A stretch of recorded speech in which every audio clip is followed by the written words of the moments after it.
Meuf en burqa, tout ça. Oui, je veux revenir en France parce que j'ai pas kiffé l'aventure. Dans cette vidéo, Walidia imagine des femmes en burqa revenues de Syrie déclarant « Je veux revenir en France, j'ai pas kiffé l'aventure ». Bon visionnage, et pensez à vous abonner. Isabelle Balkany, petit ange parti trop tard.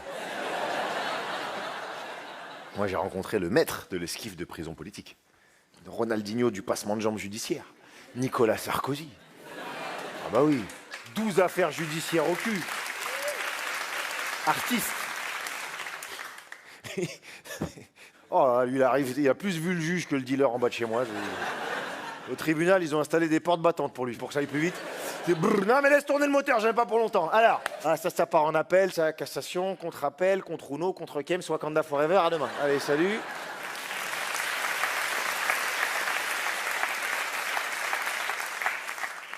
Quand je dis je l'ai rencontré, on s'est pas fait un dîner en tête-à-tête tous les deux. Alors, il est sympa dans la vie, Kadhafi. Non.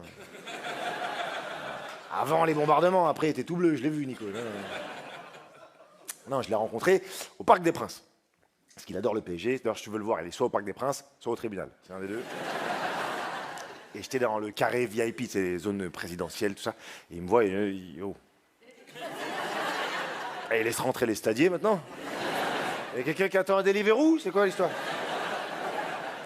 Et j'étais à côté de quelqu'un qui connaissait Sarkozy. Moi, je connaissais pas la personne, mais cette personne connaissait Sarkozy. Sarkozy lui dit bonjour, et pensant que je suis avec lui, il me tend la main. Ah, quand tu commences à me connaître, tu sais que, bon... Je suis devant un petit dilemme, là, quand même. C'est soit je lui serre la main et je perds toute dignité, soit contrôle fiscal. Et je vous ai déjà dit au début du spectacle, niveau administratif, je suis pas ouf. Je suis là, mais je peux pas faire le gamin, tu vois, je peux pas faire, hop, ça c'est pour le carcère, sale bâtard. Je peux pas faire ça.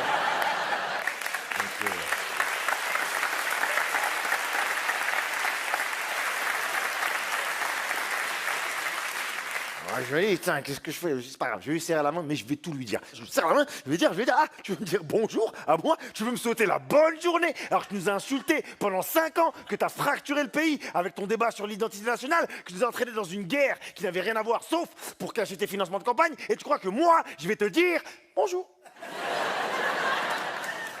Ouais, je suis pas le grand rebelle que je pensais, mais c'est ce qui m'a fait peur à ce moment-là, c'est qu'il y a une photo. C'est la photo de Kongé. Parce que je sais, je connais votre réaction si vous me voyez moi en photo avec Sarkozy. Oh là là, ça a le vendu. Ah, il a baissé son froc. Il est dans le système. Il suce des bites.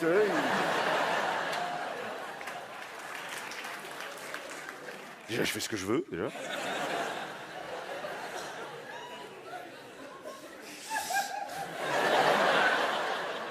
Ouais, non mais c'est ça, quoi. Tu cherches des exemples, t'en as pas pour ces enfants.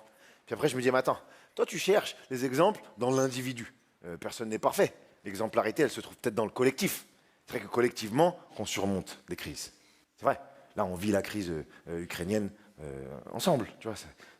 Et je sais que vous attendez mon analyse géopolitique de la situation. Je vais vous la donner.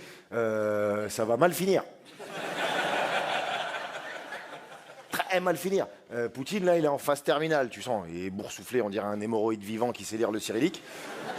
Il lui donne des cachetons pour tenir debout. Le truc, c'est le crack à côté, c'est des fraises Tagada aussi.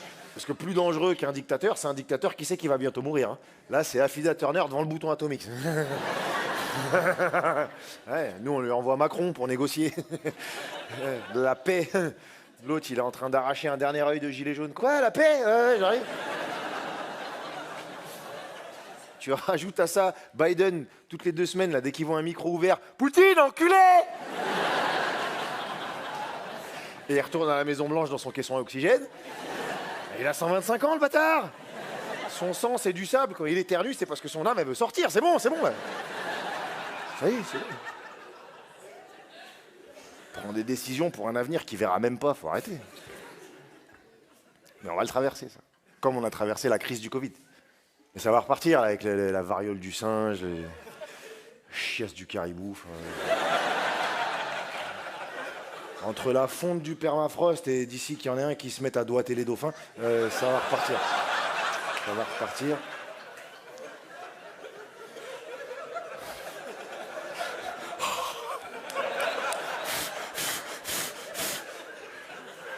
On rentre Gulli, hein.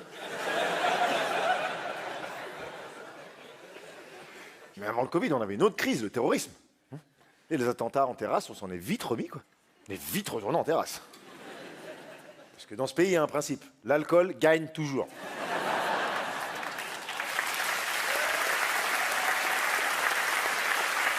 Ah ouais. Ici, Daesh, demi-pêche, mon gars. Ah, on a dû les décourager, Daesh. Putain, ils sont dans le haram, mais jusqu'au bout, hein. D'ailleurs, je me demande, est-ce qu'il y a encore des gens qui s'engagent chez Daesh maintenant, là? Tu le sais qu'il n'y a pas de débouché, tu l'as vu? C'est comme militer pour le Parti Socialiste, tu vois, tu sais, ça sert à rien, c'est bon, arrête. Ils les ont vus, les images des mecs qui reviennent de Daesh, là, tu sais, les meufs en burqa, tout ça. Oui, je veux revenir en France. Parce que j'ai pas kiffé l'aventure.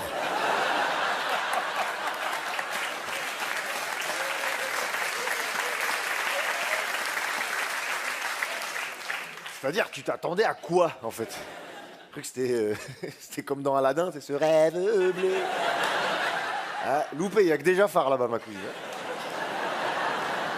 Et leur projet, c'est que t'aies la vie sociale d'une gazinière, donc ouais. C'est vrai, qui y va encore? C'est-à-dire, quoi, ils ont rajouté des vierges au contrat? Ouais, pour toi, 94. Écoute, des 72 vierges, là, comment ça se passe? Il y a un forum de l'emploi des terroristes. T'as Abou DRH, il s'est pointé comme ça. Et les gars, vous faites exploser 72 vierges. T'en as pas un, il dit excusez-moi. Qui a fixé le chiffre? Déjà, voilà. C'est arbitraire, c'est quoi? C'est un responsable logistique qui a dit allez, 72, ça tient dans un bus, c'est carré. Les mecs, ils y ont cru, quoi. On se fait exploser, on arrive au paradis, il y a un bus de vierges qui se gare, c'est très bien organisé. Il y a 72 vierges qui descendent en pom-pom girl, comme ça. Et nous, c'est les vierges, on est là pour toi, Abou Marzak. Ouh, c'est qui? C'est Abou. C'est qui? C'est Abou. Around the world, vierge. Around the world, vierge. YMC vierge. Nanana. Tous vierges.